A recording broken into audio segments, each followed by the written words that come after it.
I'm Devon O'Manny. I'm a part of Team F. And today, in this video, we're going to be teaching you a little bit about fire safety. Now, whether you're in an enclosed safe space or an open area, there are certain safety precautions that you need to take.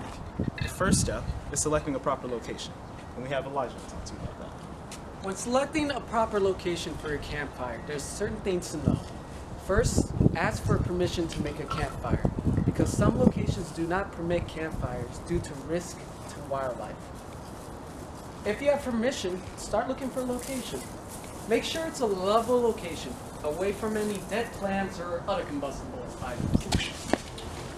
Also, make sure it's 10 feet away from any structures.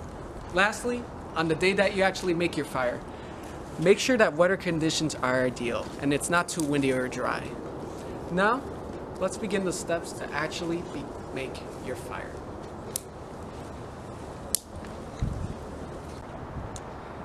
Alright guys, so the first thing you need to know about starting a fire and keeping a fire going is that it works off a triangle.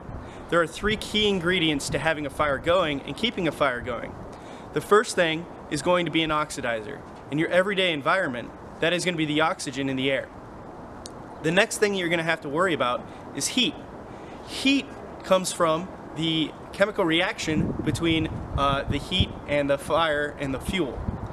The heat has to maintain a continuous continuum throughout it, otherwise it's not going to work.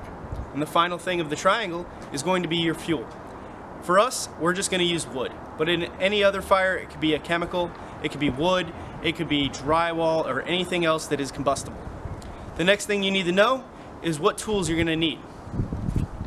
So, when you're going to have a campfire, tools you're going to need are initially going to be a source of combustion or ignition, such as a lighter, a pair of matches, or if you have a butyl torch, you can use that too.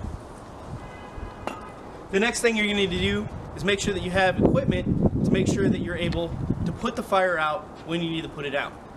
Those things are a bucket with water and a water source, a shovel, and a source of dirt. Alright, once you have those things together, the next thing you're going to need is your fuel. Alright, so there are 3 types of the fuel that you're going to need. The first is going to be your tinder.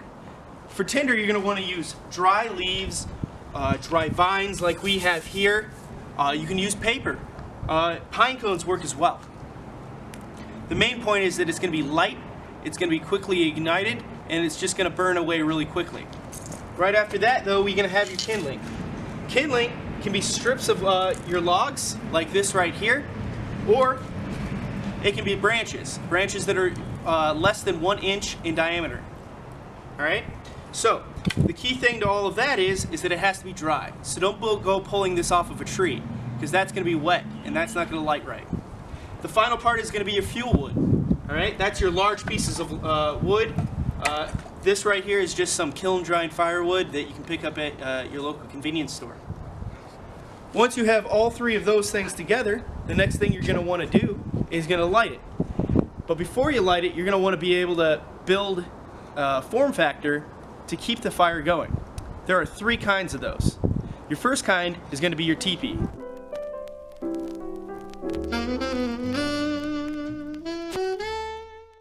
simplest, and the teepee is going to show you right here that it is wide open, allowing all that oxygen to flow in.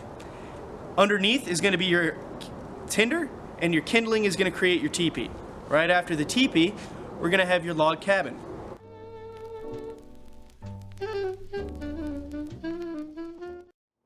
A log cabin, you just take your tinder and you set it in the middle, and you build your kindling around it, kind of like Lincoln logs if you ever played with those when you were a kid. And the final form factor is going to be the crossfire.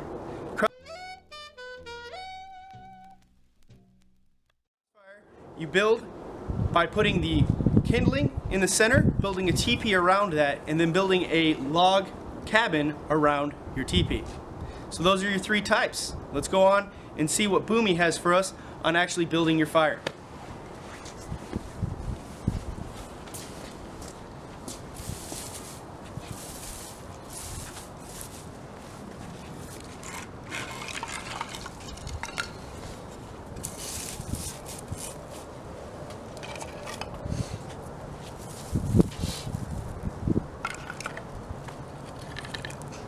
As you can see, guys, we've got the fire rolling right now. The tinder is already starting to get the kindling on fire. That was so quick. It's pretty self-explanatory after this. All you really got to do is wait for the fire to get really going, and then you're going to slowly add your fuel logs onto it. But you want to do it at an angle so that it maintains that oxygen level. There are some common stuff that you don't put in the fire, especially the propane, lithium batteries, alcohol, aerosols, soda pops, water, and then river rocks, because there are river rocks in the forest around the fire pits. If you're done with your fire, we're gonna teach you how to safely extinguish it. First, you add dirt.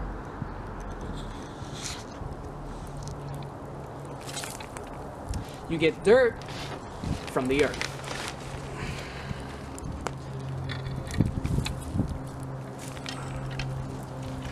You add dirt because this decreases the amount of oxygen that the fire is getting, and this helps smother it. After you've added the dirt, you add water. You can get this water from a stream or a river or just a faucet if you need to. Adding this water will cause the heat of the flame to go down, which in turn smothers the fire even further.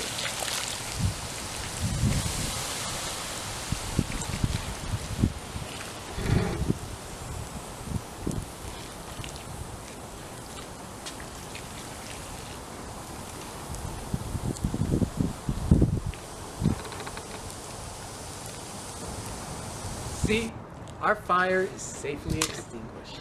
Make sure to follow these steps to do proper fire safety. And remember, only you can prevent forest fires.